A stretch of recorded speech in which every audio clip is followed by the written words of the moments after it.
Ja, kur i kthem në studio për të vazhduar me rubrikën tonë të shëndetësisë, të gjithë ju që dëshironi të dini diçka më tepër në lidhje me sëmundjet e kurrizit, mund të na telefononi në numrat tan 023201420 ose 023201421, ndërsa tani unë sapo e publikova edhe statusin në tonë në Facebook Freshier TV21, ku të gjithë ju që keni pyetje me mjekun tonë që sot e kemi në studio, të cilin pas pak do e njoftoni, mund të na shkruani aty.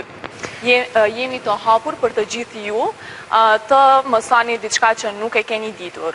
E problemet dhe sëmundjet e kurrizit në fakt janë një temë që intereson të gjithëve, të gjithë të paktën një herë në jetë kam pasur një problem të tillë. Në studio unë sot kam këtu doktor Lulzi Magarin, me të cilin do të flasim për këtë temë. Mirëmëngjes dhe mirë se erdhët në studio. Mirëmëngjes, mirë se ju gjej. Doktor, cilat janë sëmundjet më të shpeshta të kurrizit dhe me cilat simptome manifestohen ato? Pikës pari, para se të flasim për sëmundjet, unë do të dëshiroja të flas për shëndetin e kurrizit. Kurrizi është, si të them, strumbullar i trupit ton, i cili është qendër rreth cilit janë të vendosura shumë organe dhe na mundson kurrizi të mbajmë pozitën ton gjatë përditshmërisë, të funksionojmë, të zhvillohemi e kështu me radhë. Shëndeti kurrizit, unë kam një krahasim. Kurrizi ynë është si një skulptur, të cilën ne e modelojmë me shprehit tona të përditshmërisë. Në shprehit tona shumë rol kanë edhe traditat, puna, shprehit e përditshmërisë dhe në këtë aspekt të themi Gjermanët kanë shprehit tjetër, ne kemi shprehit tjetër, të themi japonezat shprehit të tjera e kështu me radhë. Karakteristike e njeriut bashkohor është se ullët shumë. Ullja si proces është jashtëzakonisht i dëmshëm për kurrizin. Ulemi gjatë punës, ulemi gjatë të ushqyerit, ulemi në momentet e relaksimit kur shikojmë televizor e kështu me radhë. Të gjitha këto ullje e dëmtojnë jashtëzakonisht shumë kurrizin.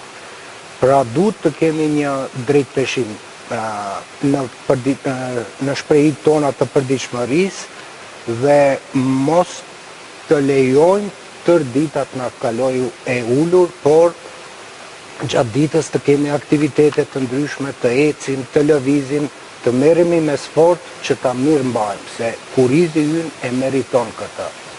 Një njeri që ullet, që nuk lëviz, që nuk ushtron, nuk mirret me sport, që shton në peshë me vitet, krejt këta faktor e dobësojnë jashtëzakonisht muskulaturën, ligamentet, unazat dhe shkaktojnë kështu probleme të ndryshme. Si e përmendet ju, rrallë ndonjë njeri që s'është ankuar ndonjëherë nga ndonjë dhimbje në kurriz. Për fat të mirë, këto dhimbje kalojnë në rastin më të madh të rasteve spontanisht. Por problemet fillojnë te personat puna e të cilëve është e lidhur me shumë ullje, si te shoferët, si te punëtorët administrativ, punëtorët në kompjuter e kështu me radhë. Si pasojë atyre shprehive që i përmenda, krijon sëmundje degenerative të kurrizit që mund të rezultojnë edhe me lëvizje, rrëshqitje të strukturave të ndryshme në rastin më të madh të disqeve intervertebrale. Kjo është një strukturë që gjendet midis unazave dhe atëherë paraqiten probleme. Me paraqitjen e këtyre problemeve fillon konsultimi me mjek ose me persona të tjerë që mendojnë se kanë vokacion për të marrë me këtë punë dhe në përgjithësi mjekimi duhet të jetë i përqendruar drejt diagnostikimit të sëmundjes, pasi çdo pacient është individual dhe mjekimi duhet t'i përshtatet mundësive dhe nevojave të tij. Disku intervertebral është, si të them, situata me cilën ballafaqohem më së shpeshti gjatë përditshmërisë, gjatë punës sime si neurokirurg, dhe lajmi mirë në këtë situatë është se në rastin më të madh këto situata nuk operohen. Sa i përket operacionit, zhvillohet në situata të veçanta, të cilat mund t'i shtjellojnë më vonë. Do më thënë, atë persona që rrinë ullor, që rrinë kompjuterit, që rrinë para kompjuterit, janë më të prekur nga kjo sëmundje? Absolutisht, nëse kemi të ri që mundën edhe nga 17-18 orë në ditë të kalojnë para kompjuterit, ky është një kombinim zakonisht, nga përvoja e di, shkon edhe me ushqim të shpejt, fast food, si thonë, me shprehi jashtëzakonisht të papërshtatshme, sa është i ri personi mund të kompenzoj një situatë të tillë. Po kur vinë vitet e 30-ta, 40-ta, 50-ta, një stili këtil i të jetuarit me do e mos do të haknere. Këtu natyrisht ka luajnë rol edhe predispozita gjenetike. Dikush ka, të themi, një ndjeshmëri më të theksuar të kurizit, familjarisht, dikush ka më pak një ndjeshmëri të tillë. Po sidoqoftë, shprehit e tilla të jo të shëndetshme ndikojnë që kurizi ynë të dobësohet. Tani kemi edhe një pyetje nga shikuesit tanë në faqen tonë në Facebook, nuk e di sa do të mund të i përgjigjeni.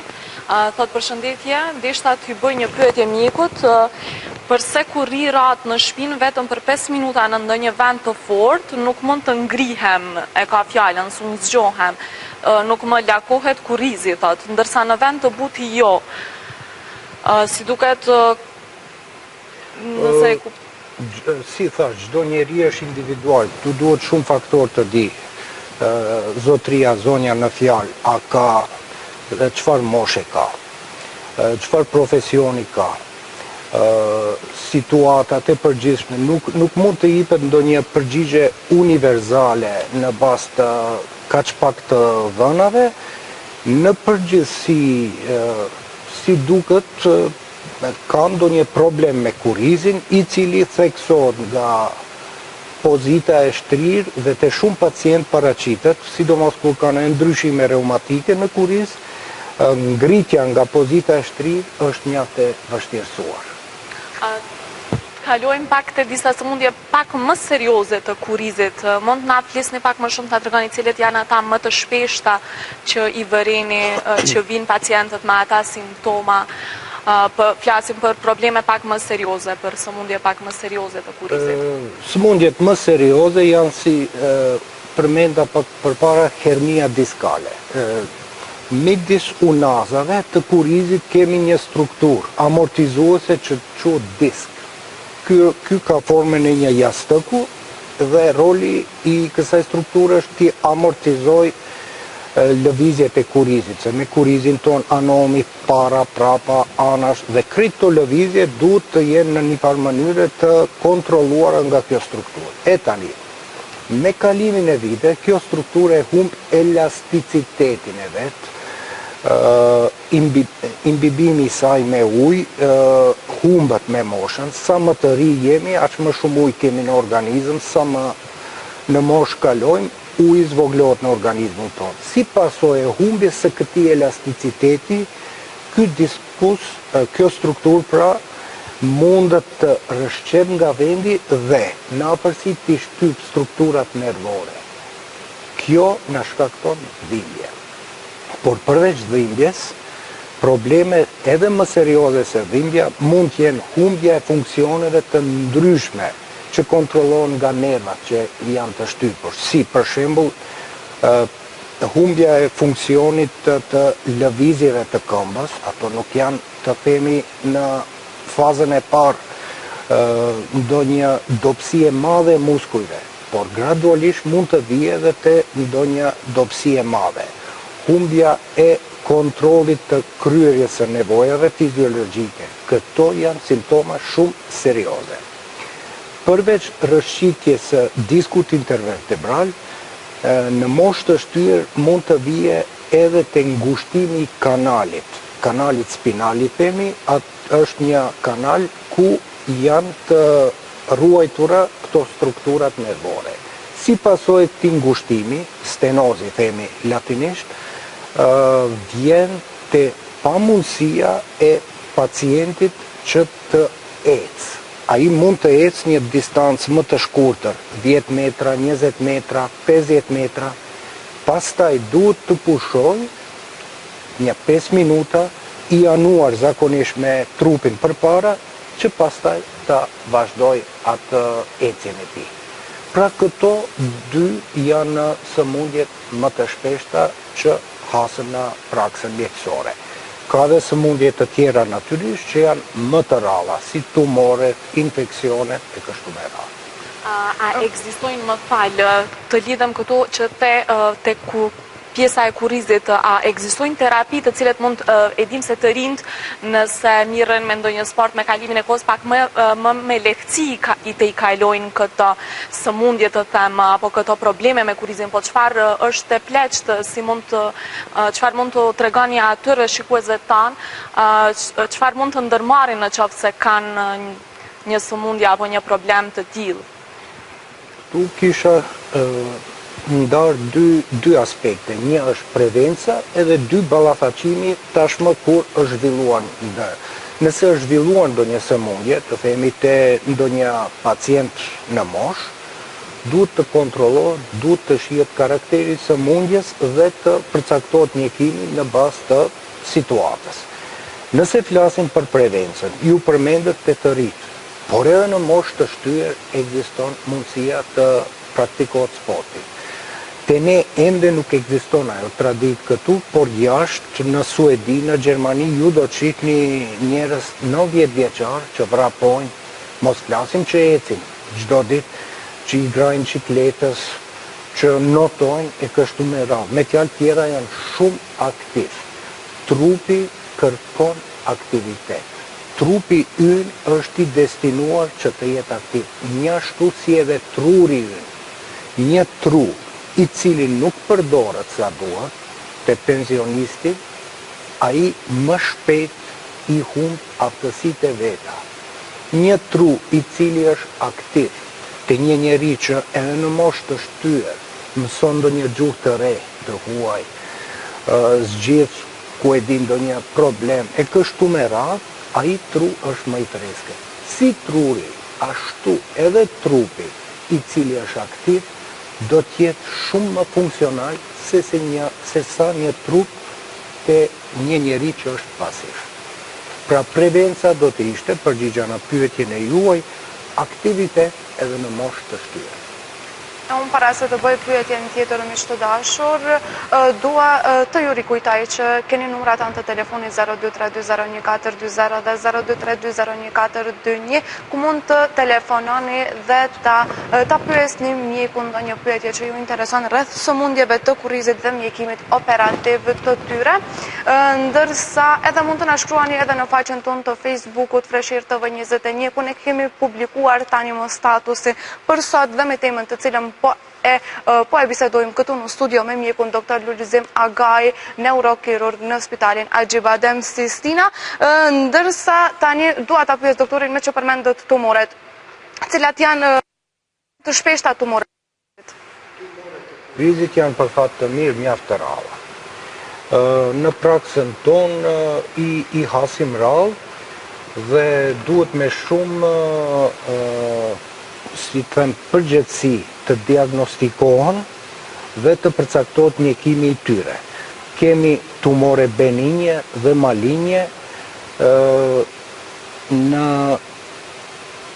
kohën e sotme është shumë më lehtë të diagnostikojmë se para të themi 30-40 vitesh. Sot kemi mundësi shumë të mëdha diagnostikimi, kemi incizime si tomografia kompjuterizuar, rezonanca magnetike, ato na mundsojnë bukur ta identifikojmë natyrën e tumorit, shtrirjen e tij dhe të planifikojmë mjekimin. Mjekimi është zakonisht operativ.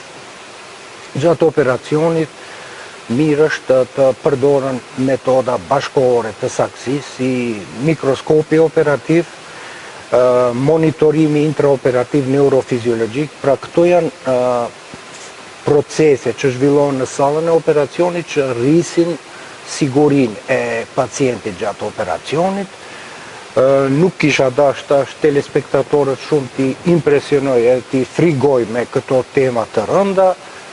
Më shumë kisha dashur që ky emision t'jetë si një njohuri e tyre për nevojën e prevencës, ushtrimeve dhe të prevencës së dhimbjeve të kurizit.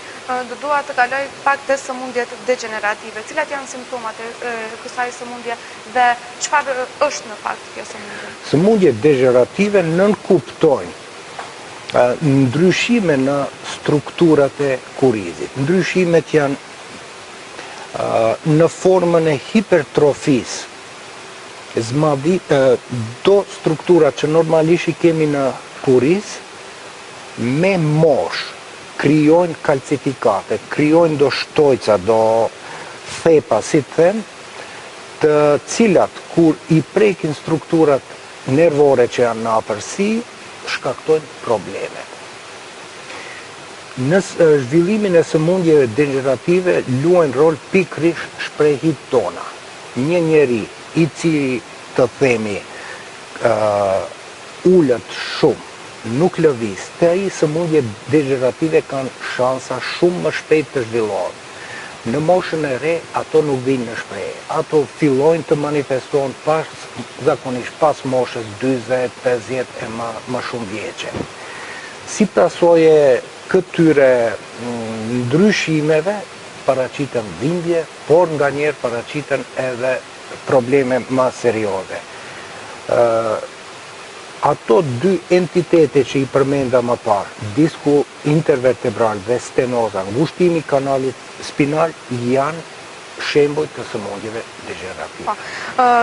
Dua t'ju pyes, sepse besoj të gjithëve ju intereson, çfarë rekomandoni ju për pacientët të shkojnë të mjekohen në mjek specialist apo të shkojnë për ashtu rregullues, po popullor që janë, që shumica i shkojnë nga njerëzit për të nëse kanë dhimbje në Unë kam qëndrim timin lidhur me këto çështje që duhet të rregullohen me ligj në shtetin tonë. Këto çështje nuk janë unë si mjek, kur jap mendimin tim, unë nënshkruhem dhe për atë rekomandim, qofti mirë, qofti keq, unë paraqitem para gjyqit. Njashtu edhe këta mjek popullor, mendimi im është se duhet të regjistrojnë ato punët e tyre nëse mendojnë se janë kompetent për ta bërë atë, dhe puna e tyre ti nështrohet edhe verifikimeve eventuale gjyqësore.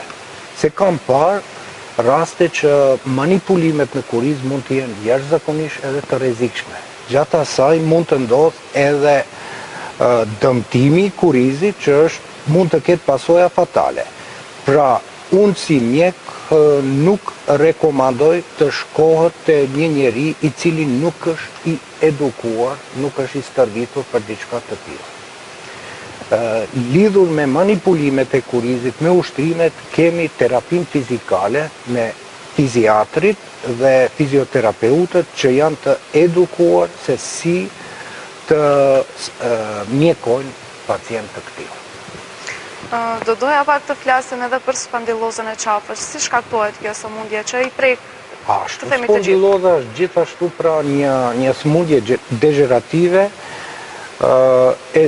e cila ashtu si zhvillohet në pjesën e poshtme të kurizit, mund të zhvillohet edhe te qafa. Qafa gjithashtu shumë vuar, qafa njeriut bashkohor, pikës pari nga shprehit përsëri tona të përditshmërisë. Manifestohet më shumë të njerëzit që punojnë në kompjuter. Më thonë, pozita e detyrueshme me orë të tëra shkakton shtangime të muskujve dhe si pasojë atyre shtangimeve vjen te tonizimi jo i shëndetshëm, jo i natyrshëm i grupeve të ndryshme të muskujve të qafës. Si pasojë këtyre situatave vjen të ndryshime në strukturën e shtrore të kurizit të qafës që nëse nuk marrim masa, me kohë, ato ndryshime dita ditës rritën. Rezultojnë me ngushtimin e kanalit spinal të qafës, ose me përsëri rrëshqitje të këtyre diskujve intervertebral, ku si pasoj kemi shtypjen e nervave të ndryshëm në ato vende dhe manifestimin në bazë të çdo pacient mund të jetë individual. Në raste më të rënda mund të kemi edhe dëmtime të palcës së trurit, asaj strukture që mundson bartjen impulseve nga truri në gjymtyrët tona, dhe ato raste janë më të rënda. Deshna të pyes përveç dhimbjeve që shkaktohen në qafë të shkaku i spandilozës, sa lidhet kjo edhe me kokëdhimbjet? Shumë pyetje me vend. Pra, dhimbjet e qafës mund të shkojnë si përgjatë duarve, krahëve, shpatullave, supave, mund të zbresin poshtë, në pjesën e poshtme të kurizit, por gjithashtu mund të reflekton e në pjesën e zverkut këtu, drejt kokës, sipër. Pra, një pjesë e dhimbjeve të kokës kanë origjinë nga qafa. Një pjesë e caktuar e tyre.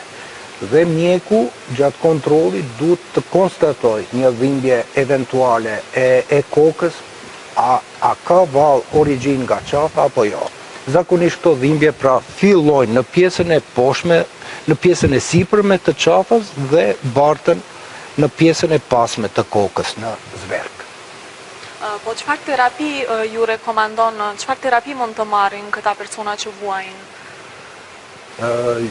Kjo është zakonisht pasojë spondilozës. Spondiloza në numrin më të madh të rasteve mjekohet me terapi fizikale, ku në fund të terapisë fizikale duhet pacientit të edukohet se si të mbaj qafën.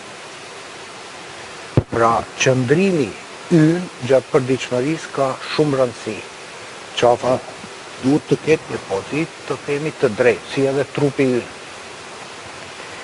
Por përveç qëndrimit, duhet edhe të ushtrojnë. Ka ushtrime speciale për ta forcuar muskulaturën e qafës dhe me mësimin e këtyre dhe aplikimin e përditshëm të këtyre ushtrimeve, i mundsojmë qafës sonë më lehtë të përballet me sfidat e përditshmërisë.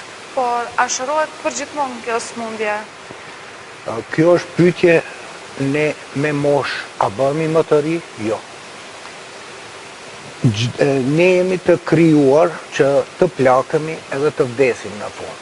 Pra, nuk mund të ketë shërim absolut. Por me shprehi pozitive të përditshmërisë, ne në masë shumë të madhe mund të arruajmë një shëndet, mund të arruajmë një shëndet cilësor edhe në moshë të shtyhet. Shërim absolut nuk ka. Mirë po, ka ndjekim edhe mundësi që të funksionojnë bukur edhe në moshë të shtyhet. Do të thënë lehtësim të sëmundjes. Lehtësim, absolutisht. Jemi në fund të kësaj rubrike, a do dëshironi një këshill për të gjithë shikuesit që po na? Pra, do ta sublimoja këtë këshill, e cila gjatë tërë kohës kështu mundosha ta shpalli gjatë këtij emisioni, shumë është me rëndësi të kemi një respekt për trupin, për shëndetin ton, dhe shprehit e përditshmërisë t'i adaptojnë, nuk është jeta vetëm kënaqësi. Duhet pak edhe të punojmë, të angazhohemi, të investojmë në shëndetin ton. Ky investim është në anë të ushtrimeve, në anë të shëtitjes, dhe t'ju ikim atyre shprehive negative të përditshmërisë. Në Gjermani të themi që në moshë të re, fëmijët mësohen me këto parime bazë, se si duhet të ushtrojmë, se si duhet të kemi kujdes për shëndetin e kurizit tonë. Te ne ende nuk është ajo tradit, mendoj se duhet të punohet në këtë drejtim që të rritet vedia e përgjithshme për këtë çështje. Unë ju falenderoj shumë, doktor, që i ndatë këto 30 minuta t'i këshilloni shikuesit tanë, po ashtu edhe neve. Unë ju uroj një ditë të mbarë. Ju falenderoj juve për ftesën, gjithashtu ditë të mbarë. E një shikues të nderuar, do të shkoj me preferencat muzikore. E dini, është ne tani më e kemi shkruar statusin në Facebook, ju mund të na tregoni edhe këngët tuaja që të preferuara që dëshironi të dëgjoni sot. E ne tani do shkojmë me disa këngë që i kemi përzgjedhur ne, e pastaj do të rikthehemi me komentet tuaja.